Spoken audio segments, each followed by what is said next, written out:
అందరికీ నమస్కారం. శివలీల ఆరా యూట్యూబ్ ఛానల్‌కి స్వాగతం. శ్రీ పరమహంస యోగానంద గారి ఒక యోగి ఆత్మకథ పుస్తకంలోని 36వ అధ్యాయం పాశ్చాత్య ప్రపంచం పట్ల బాబాజీ ఆసక్తి గురించి చదువుకుందాం. గురుదేవా, మీరెప్పుడైనా బాబాజీని కలుసుకున్నారా? శ్రీరాంపూర్లో ప్రశాంతమైన ఒక వేసవి రాత్రి అది. ఆశ్రమం 2వ అంతస్తు బాల్కనీలో నేను శ్రీ యుక్తేశ్వర్ గారి పక్కన కూర్చుని ఉన్నప్పుడు మా తలలపైన పెద్ద పెద్ద నక్షత్రాలు మిలమిలా మెరుస్తున్నాయి. ఆ నా సూటి ప్రశ్నకు గురుదేవులు చిరునవ్వు నవ్వారు. ఆయన కళ్ళు భక్తి ప్రపత్తులతో ప్రకాశించాయి. 3 సార్లు ఆ అమర గురువుల దర్శన భాగ్యం కలిగింది. మేము మొదటిసారి కలుసుకోవడం అలహాబాదులో కుంభమేళా సందర్భంలో. చిరకాలంగా భారతదేశంలో జరిపే మతధార్మిక ఉత్సవాల్ని కుంభమేళాలంటారు. ఆధ్యాత్మిక లక్ష్యాల్ని అవి జనబాహుళ్యం దృష్టిలో ఎప్పుడూ నిలుపుతూ ఉంటాయి. శ్రద్ధాళువులైన హిందువులు వేలాది మంది సాధువుల్ని, యోగుల్ని, స్వాముల్ని, తపస్సుల్ని, అన్ని రకాల వాళ్ళని దర్శించుకోవడానికి ప్రతి 12 ఏళ్లకి ఒకసారి లక్షలకి లక్షలు వచ్చి చేరుతారు. మామూలుగా ఎన్నడూ ఏకాంత స్థానాల్ని విడిచిరాని సాధువులు చాలామంది ఈ మేళాలకు హాజరయ్యి ప్రాపంచిక స్త్రీ పురుషులకు తమ ఆశీస్సులు అందిస్తారు. నేను బాబాజీని కలుసుకున్న నాటికింకా నేను స్వామిని కాలేదు అంటూ కొనసాగించారు శ్రీ యుక్తేశ్వర్ గారు. కానీ అప్పటికి లాహిరి మహాశయుల దగ్గర క్రియాయోగ దీక్ష తీసుకున్నాను. 1894 జనవరిలో అలహాబాదులో జరిగే మేళాకు వెళ్ళమని నన్నాయన ప్రోత్సహించారు. నాకది మొట్టమొదటి కుంభమేళా అనుభవం. ఆ కోలాహలము, ఆ జనప్రవాహము చూసి నేను కొద్దిగా దిగ్భ్రమ చెందాను. చుట్టూ గుచ్చి చూశాను. తేజస్సు గల ఒక్క సద్గురువు ముఖము నాకు కనిపించలేదు. గంగానది ఒడ్డున ఒక వంతెన దాటుతూ ఉండగా దగ్గరలోనే నిలబడి ఉన్న ఒక పరిచయస్తుణ్ణి చూశాను. అతని భిక్షాపాత్ర ముందుకు చాపి ఉంది. ఈ మేళా అంతా గోల, గందరగోళము, భిక్షగాళ్ళు తప్ప మరేం లేదు అనుకున్నాను నిరాశపడి. మనస్సును భిక్షాల మీదే నిలిపి పైకి ధర్మోపదేశాలు చేసే ఈ సోమరుల కన్నా మానవ కళ్యాణం కోసం విజ్ఞాన రంగాల్ని ఓర్పుతో విస్తరింపజేస్తున్న పాశ్చాత్య విజ్ఞాన శాస్త్రవేత్తలు దేవుడికి ఎక్కువ సంతోషం కలిగించడం లేదా అనిపించింది. నా ఎదురుగా వచ్చి ఆగిన పొడుగాటి ఒక సన్యాసి కంఠస్వరం సమాజ సంస్కరణ గురించి నాలో రగులుతున్న ఆలోచనలకు అంతరాయం కలిగించింది. మహాశయ, మిమ్మల్ని ఒక సాధువు పిలుస్తున్నారండి అన్నాడతను. ఎవరాయన? వచ్చి మీరే చూడండి. కొంచెం వెనకాడుతూనే ఆయన టూకీగా ఇచ్చిన ఈ సలహాని పాటించి ఒక చెట్టు దగ్గరికి వచ్చాను.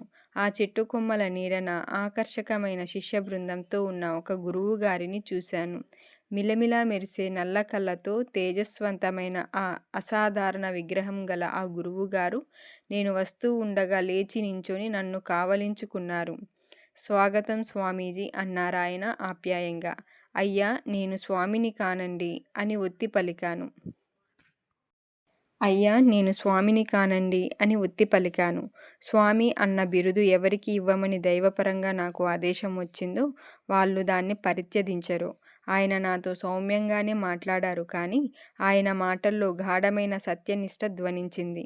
తక్షణమే ఒకానొక ఆధ్యాత్మిక ఆశీర్వాద తరంగం నన్ను ముంచెత్తేసింది. సనాతన సన్యాసాశ్రమ స్థాయికి హఠాత్తుగా నన్ను పెంచినందుకు చిరునవ్వు నవ్వుతూ ఆ విధంగా నన్ను గౌరవించి మానవ రూపంలో ఉన్న మహామహులుగా, దేవదూత సదృశులుగా స్పష్టమవుతున్న ఆయన పాదాలకు ప్రణామం చేశాను. బాబాజీ నిజంగా బాబాజీయే. చెట్టు కింద తమకు దగ్గరగా ఉన్న ఒక ఆసనం నాకు చూపించారు. ఆయన బలిష్టంగా పడుచు వయసులో ఉన్నవారు. లాహిరి మహాశయుల్ని పోలి ఉన్నారు. ఈ మహానుభావులిద్దరి రూపురేఖల్లోనూ ఉండే అసాధారణమైన పోలికల్ని గురించి అంతకుముందు నేను తరచుగా వినే ఉన్నప్పటికీ ఇప్పుడు ఆ పోలిక నాకు తట్టలేదు.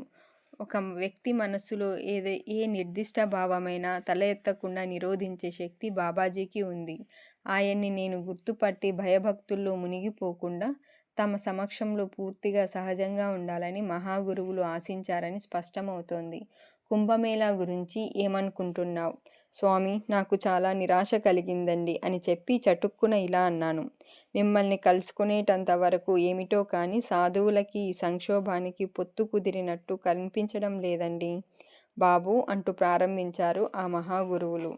ఆయన వయస్సుకు నేను దాదాపు రెట్టింపు వయస్సులో ఉన్నట్టు పైకి కనిపిస్తున్నప్పటికీ ఎక్కువ మందిలో తప్పులు ఉన్నాయి కదా అని అందరూ చెడ్డవాళ్ళు అని తీర్పు చెప్పకూడదు. ఇసుక పంచదారల మిశ్రమంలాగా ఈ భూమి మీద ఉన్న ప్రతిదీ మిశ్రమ స్వభావం కలిగినది. పంచదార మాత్రమే తీసుకొని ఇసుకను ముట్టకుండా వదిలేసే తెలివైన చీమ మాదిరిగా ఉండు. ఇక్కడున్న చాలామంది సాధువులు మాయలో సంచరిస్తున్నప్పటికీ దైవ సాక్షాత్కారానుభూతి గల కొద్దిమంది వల్ల ఈ మేళా పునీతమైంది. ఈ మహాగురువులతో నాకు సమాగమం జరిగినందువల్ల నేను త్వరగానే ఆయన అభిప్రాయంతో ఏకీభవించాను. అయ్యా, దూరాన ఉన్న యూరప్లోనూ అమెరికాలోనూ నివసిస్తూ వివిధ మతధర్మాల్ని అనుసరిస్తూ ఇప్పటి మేళాల లాంటి వాటి నిజమైన విలువలు ఎరక్క ఇక్కడ కూడిన చాలామంది కంటే తెలివిలో చాలా గొప్పవాళ్ళైన ప్రముఖ పాశ్చాత్య విజ్ఞాన శాస్త్రవేత్తలను గురించి నేను ఇంతవరకు ఆలోచిస్తూ ఉన్నానండి. భారతదేశపు సద్గురువులతో సమావేశాల వల్ల ఎక్కువ లాభం పొందగల వాళ్ళు వీళ్ళు. కానీ భౌతిక విజయాల్లో ఉన్నతులే అయినప్పటికీ చాలామంది పాశ్చాత్యులు కఠోరమైన భౌతికవాదానికి కట్టుబడిపోయిన వాళ్ళు. విజ్ఞాన శాస్త్రంలోనూ తత్వశాస్త్రంలోనూ ప్రసిద్ధులైన ఇతరులు మతంలో ఉన్న సారభూతమైన ఏకత్వాన్ని గుర్తించరు. వాళ్ళ మత సిద్ధాంతాలు దాటశక్యం కాని అవరోధాలై వాళ్ళని శాశ్వతంగా మన నుంచి వేరు చేస్తున్నాయి. పాశ్చాత్య ప్రపంచం గురించి, ప్రాచ్య ప్రపంచం గురించి కూడా నీకు ఆసక్తి ఉండడం గమనించాను. బాబాజీ ముఖం ఆమోదంతో వెలుగొందింది. నీ హృదయ వేదన నేను అర్థం చేసుకున్నాను. విశాలమైన నీ గుండెలో మానవులందరికీ చోటుంది. అందుకే నిన్నిక్కడికి పిలిపించాను. తూర్పు పడమర దేశాలు కార్యకలాపాలని, ఆధ్యాత్మికతను మేళవించిన చక్కని మధ్య మార్గాన్ని ఏర్పరచుకోవాలి అంటూ ఇంకా చెప్పారు బాబాజీ. భౌతికాభివృద్ధి విషయంలో పడమటి దేశాల నుంచి భారతదేశం నేర్చుకోవలసింది చాలా ఉంది. దానికి బదులుగా పడమటి దేశాలు తమ మత విశ్వాసాలకు యోగశాస్త్రీయమైన గట్టి పునాదులు ఏర్పరచుకోవడానికి తోడ్పడే విశ్వజనీన పద్ధతుల్ని భారతదేశం నేర్పగలదు. స్వామీజీ, ప్రాచ్య పాశ్చాత్య ప్రపంచాల మధ్య ముందు ముందు జరగబోయే సామరస్యపూర్వకమైన వినిమయంలో మీరు నిర్వహించవలసిన పాత్ర ఒకటి ఉంది. మరికొన్నేళ్లకి నేను మీ దగ్గరికి ఒక శిష్యుణ్ణి పంపుతాను. పాశ్చాత్య ప్రపంచంలో యోగ విద్య వ్యాపనానికి మీరతన్ని తర్ఫీదు చేయగలరు. ఆధ్యాత్మికంగా అన్వేషణ సాగిస్తున్న అక్కడి అనేక ఆత్మస్పందనలు వరదలా నా దగ్గరికి వస్తుంటాయి. అమెరికాలోనూ యూరప్లోనూ జాగృతి పొందడానికి ఎదురు చూస్తున్న భవిష్యత్ సాధువుల్ని నేను చూస్తూ ఉన్నాను. తమ కథనంలో ఈ అంశం దగ్గర శ్రీ యుక్తేశ్వర్ గారు తమ దృష్టి పూర్తిగా నా మీద కేంద్రీకరించారు. నాయన, అనేక సంవత్సరాలకు పూర్వమే నా దగ్గరికి పంపుతానని బాబాజీ మాట ఇచ్చిన శిష్యుడివి నువ్వే అన్నారు గురుదేవులు పండు వెన్నెల్లో చిరునవ్వు చిందిస్తూ. బాబాజీయే నాకు శ్రీ యుక్తేశ్వర్ గారి సన్నిధికి దారి చూపించి నడిపించారని తెలిసి సంతోషించాను. అయినా నా గురువర్యులకు నిరాడంబర ఆశ్రమ ప్రశాంతికి దూరంగా ఎక్కడో దూరాన ఉన్న పాశ్చాత్య ప్రపంచంలో నా ఉనికిని ఊహించుకోవడం నాకు కష్టమైంది. తర్వాత బాబాజీ దగ్గర భగవద్గీత గురించి మాట్లాడారు అంటూ చెప్పసాగారు శ్రీ యుక్తేశ్వర్ గారు. గీతలో చాలా అధ్యాయాలకి నేను వ్యాఖ్యలు రాశానన్న సంగతి తమకి తెలుసునన్నట్టుగా మెచ్చుకుంటూ కొన్ని మాటల్లో ఆయన సూచించడంతో ఆశ్చర్యచకితుణ్ణి అయ్యాను. నా కోరిక మన్నించి స్వామీజీ మీరు మరో పని చేపట్టండి అన్నారు మహాగురువులు. క్రైస్తవ హిందూ పవిత్ర గ్రంథాలకి మూలభూతంగా ఉన్న సమరసతను గురించి మరో చిన్న పుస్తకం రాయరు. ఉత్ప్రేరితులైన దైవపుత్రులు అనే సత్యాల్ని ప్రవచించారని, మానవుల పాక్షిక భేదాల వల్ల వాటి ఏకత్వం ఇప్పుడు మరుగున పడిపోయిందని సమానార్థక గ్రంథ భాగాలు ఉదాహరిస్తూ నిరూపించండి. మహారాజ్, ఇటువంటి ఆజ్ఞ, దాన్ని నెరవేర్చగలనా నేను అంటూ సంకోచపడుతూ సమాధానమిచ్చాను. బాబాజీ మృదువుగా నవ్వారు. నాయనా, నువ్వెందుకు సందేహిస్తావు అంటూ నాకు నమ్మకం కలిగించేలా అన్నారు. నిజానికి ఇదంతా ఎవరి పని? ఈ పనులన్నీ చేసేవాడు ఎవరు? ఈశ్వరుడు నా చేత ఏది చేపిస్తే అది సత్యమై తీరక తప్పదు. ఈశ్వరుడు నా చేత ఏది చెప్పిస్తే అది సత్యమై తీరక తప్పదు. ఆ సాధువు ఆశీస్సుల వల్ల నేను ఆ శక్తి పొందినట్లు భావించి ఆ పుస్తకం రాయడానికి ఒప్పుకున్నాను. నేను సెలవు తీసుకోవలసిన సమయం వచ్చిందని అనిపించి మనస్సు ఒప్పకపోయినా నా పత్రాసనం మీంచి లేచాను. నీకు లాహిరి తెలుసా అని అడిగారు మహాగురువులు. అతను మహాత్ముడు కదూ, మనం కలుసుకున్న సంగతి అతనికి చెప్పు. ఆ తర్వాత లాహిరి మహాశయులకు అందించవలసిన వర్తమానం నాకు చెప్పారు. వీడుకోలుగా నేను సవినయంగా వంగి నమస్కారం చేసిన తర్వాత ఆ సాధువు ప్రసన్నంగా చిరునవ్వు నవ్వారు. నీ పుస్తకం పూర్తి అయిన తర్వాత నిన్నోసారి చూడ్డానికి వస్తాను అని మాట ఇచ్చారు. ప్రస్తుతానికి సెలవు. ఆ మర్నాడు నేను కాశీ వెళ్ళడానికి రైలు ఎక్కాను. మా గురుదేవుల నివాసానికి చేరి కుంభమేళాలో కనిపించిన అద్భుత యోగి కథ అంతా ఏకరువు పెట్టాను. అయ్యో, ఆయన్ని గుర్తుపట్టలేదా నువ్వు? లాహిరి మహాశయుల కళ్ళు నవ్వుతో నాట్యమాడుతున్నాయి. నువ్వు గుర్తు పట్టలేకపోయావని తెలుస్తోంది. అందుకు ఆయన అడ్డు పెట్టారు నిన్ను. ఆయన అసదృశులైన నా గురుదేవులు, దైవస్వరూపులైన బాబాజీ. బాబాజీ అంటూ మారు పలికాను ఆశ్చర్యచకితుణ్ణి అయ్యి.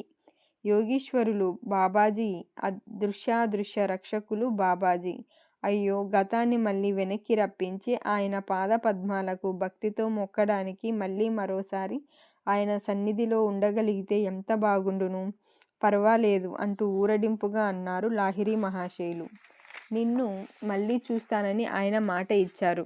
గురుదేవ, దైవతుల్యులైన ఆ గురువులు మీకో వర్తమానం అందించమని చెప్పారు నాకు. లాహిరికి చెప్పు. ఈ జన్మ కోసం నిల్వ చేసి ఉంచిన శక్తి ఇప్పుడు చాలా తక్కువ స్థాయిలో ప్రవహిస్తూ ఉంది. అది దాదాపు అయిపోయినట్టే. గూఢార్థం గల ఈ మాటల్ని నేను అనడంతోనే లాహిరి మహాశైల విగ్రహం పిడుగు వచ్చి మీద పడ్డట్టుగా కంపించిపోయింది. ఒక్క లిప్తలో అంతా నిశ్శబ్దమైపోయింది. చిరునవ్వు చిందే ఆయన ముఖ కవలిక ఊహించరానంత కఠినమైపోయింది. గంభీరంగా నిశ్చలంగా కూర్చుని ఉన్న కొయ్యబొమ్మ మాదిరిగా ఆయన దేహం వివర్ణమైంది. నేను భయభ్రాంతుణ్ణి అయ్యాను. ఈ ఆనందమూర్తి అత్యంత ఆశ్చర్యకరమైన గాంభీర్యం ప్రదర్శించడం నా జీవితంలో అంతకు ముందెన్నడూ చూడలేదు. అక్కడున్న తక్కిన శిష్యులు భయంగా చూశారు. 3 గంటలు నిశ్శబ్దంగా గడిచిపోయాయి. అప్పుడు లాహిరి మహాశయులు తమకు సహజమైన ప్రసన్నతను తిరిగి పొంది ప్రతి శిష్యుడితోటి ఆప్యాయంగా మాట్లాడారు. ప్రతివారికి మనస్సు తేలికబడింది. మా గురుదేవుల్లో వచ్చిన ఈ మార్పును బట్టి బాబాజీ సందేశం స్పష్టమైన ఒక సంకేతమని, దాన్ని బట్టి లాహిరి మహాశయులు తమ శరీరాన్ని త్వరలో విడిచిపెట్టి వెళ్ళిపోవలసి వస్తుందని తెలుసుకున్నారని నేను గ్రహించాను. గురుదేవులు తక్షణమే తమను తాము అదుపులో పెట్టుకుని భౌతిక ప్రపంచంతో తమకు ముడిపడి ఉన్న చిట్టచివరి దారాన్ని తెంపుకొని చిరంతన పరమాత్మతత్వంలోకి పలాయనం చేశారని ఆయన భీకర మౌనం నిరూపించింది. బాబాజీ సందేశం నేను నీతో ఎప్పుడూ ఉంటాను అని చెప్పడానికి ఆయన అనుసరించిన పద్ధతి. బాబాజీ, లాహిరి మహాశయులు సర్వజ్ఞులైనప్పటికీ నా ద్వారా కానీ మరో మధ్యవర్తి ద్వారా కానీ ఒకరికొకరు వర్తమానాలు పంపుకోవలసిన అవసరం లేనప్పటికీ ఆ మహానుభావులు మానవ నాటకంలో ఒక పాత్ర నిర్వహించడానికి తరచుగా ఇతరులను అనుగ్రహిస్తూ ఉంటారు.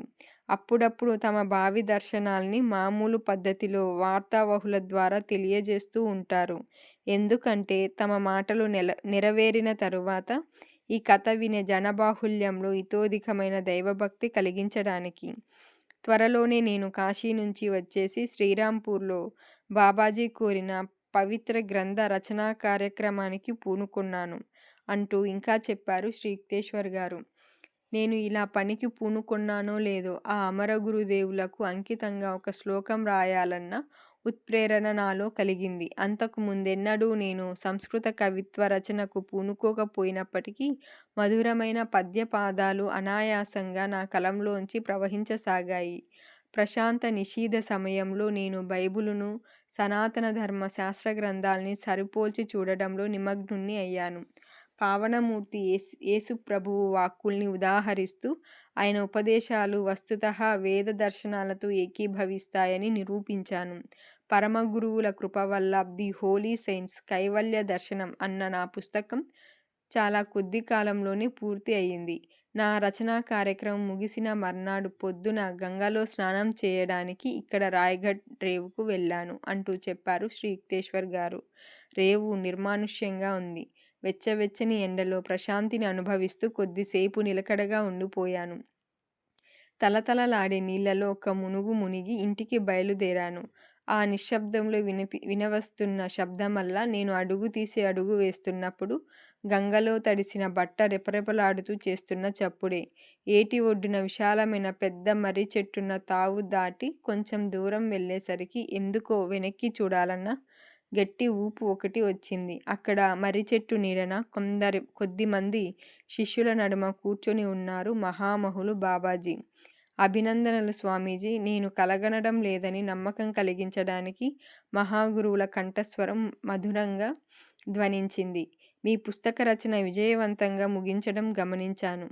మీకు మాట ఇచ్చిన ప్రకారం మీకు ధన్యవాదాలు చెప్పడానికి ఇక్కడున్నాను. దడదడలాడుతున్న గుండెతో ఆయన పాదాల ముందు సాగిలపడ్డాను. పరమగురూజీ, మీరు మీ శిష్యులు దగ్గరిలో ఉన్న మా ఇంటిని పావనం చెయ్యరు అంటూ ప్రాధేయపూర్వకంగా విన్నవించుకున్నాను. పరమగురువులు చిరునవ్వుతో నిరాకరించారు. వద్దు నాయనా, చెట్ల నీడంటే ఇష్టపడే మనుషులం మేము. ఈ చోటు చక్కగా సుఖంగా ఉంది. కాసేపు ఉండండి అంటూ ప్రాధేయపూర్వకంగా ఆయన వైపు చూశాను.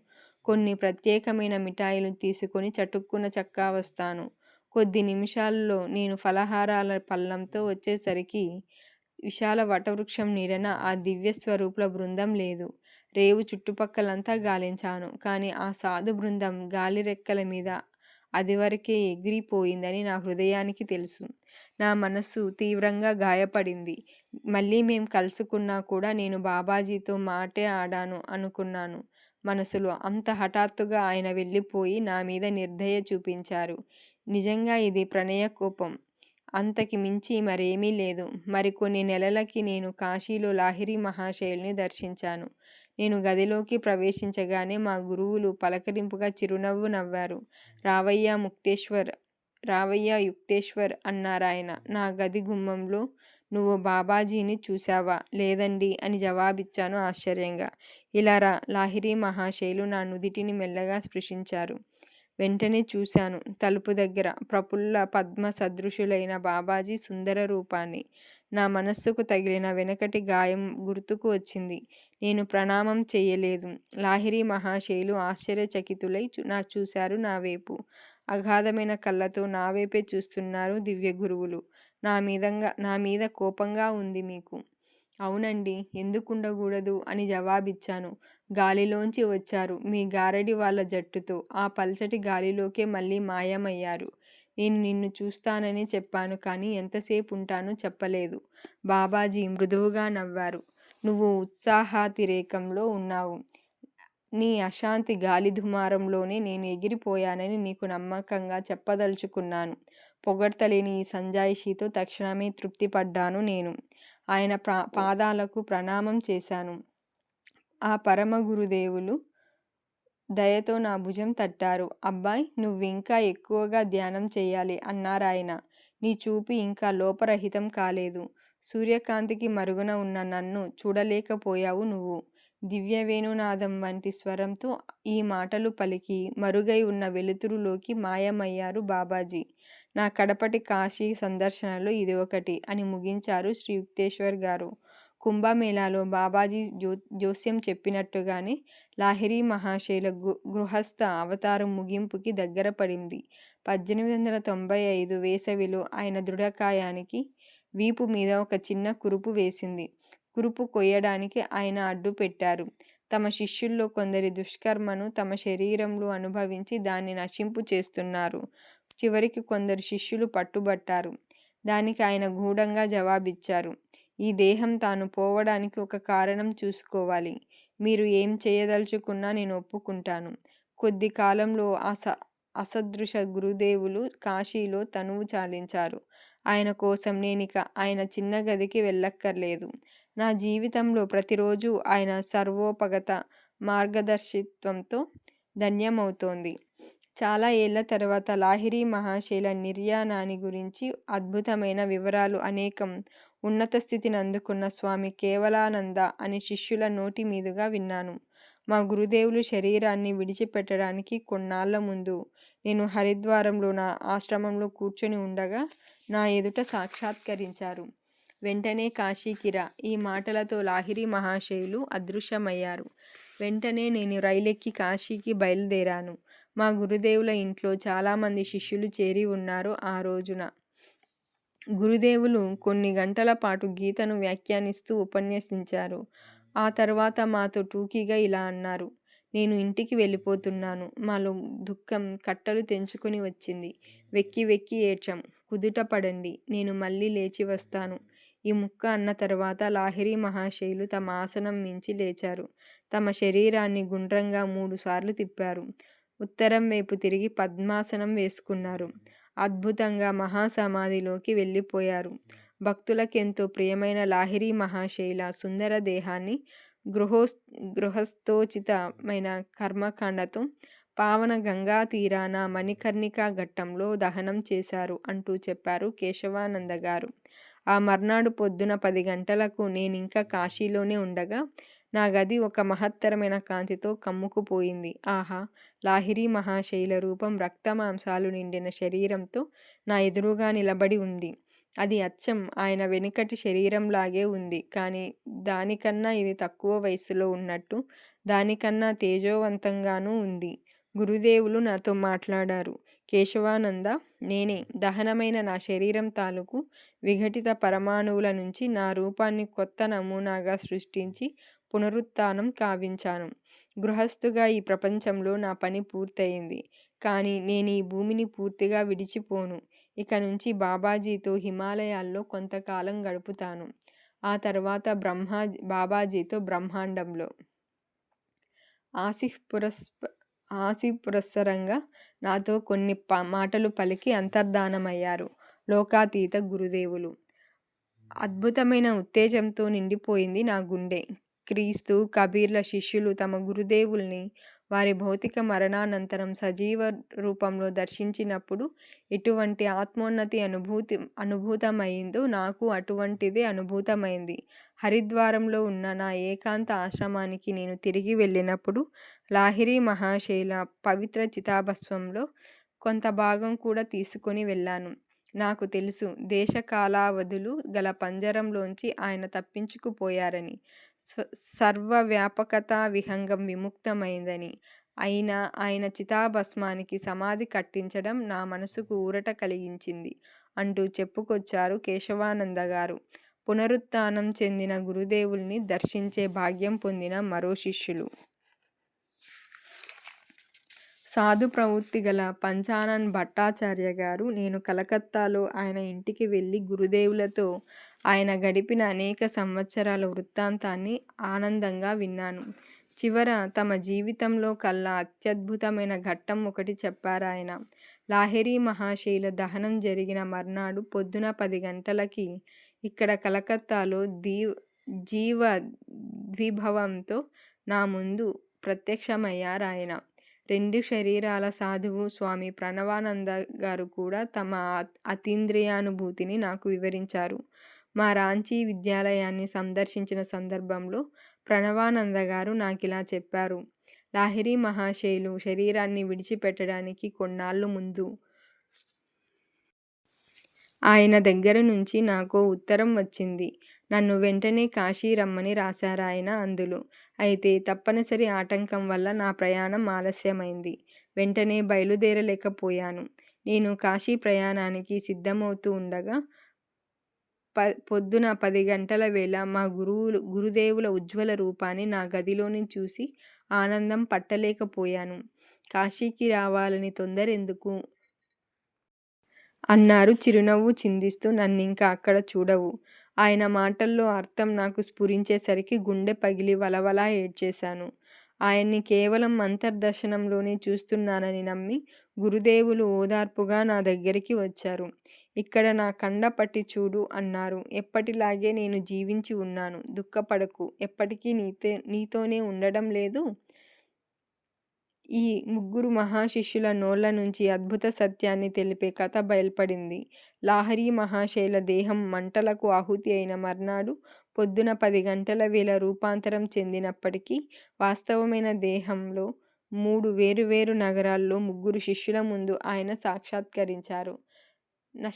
నశ్వరమైన దేనికి అనశ్వరత సిద్ధిస్తే, మర్త్యుడు అమరత్వం సాధిస్తే అప్పుడు మృత్యువును విజయం కబళించేసిందన్న లిఖిత సూక్తి రుజువవుతుంది. మరణమా ఎక్కడ నీ కాటు, శ్మశానమా ఎక్కడ నీ విజయం. ఇంతటితో అధ్యాయం పూర్తి.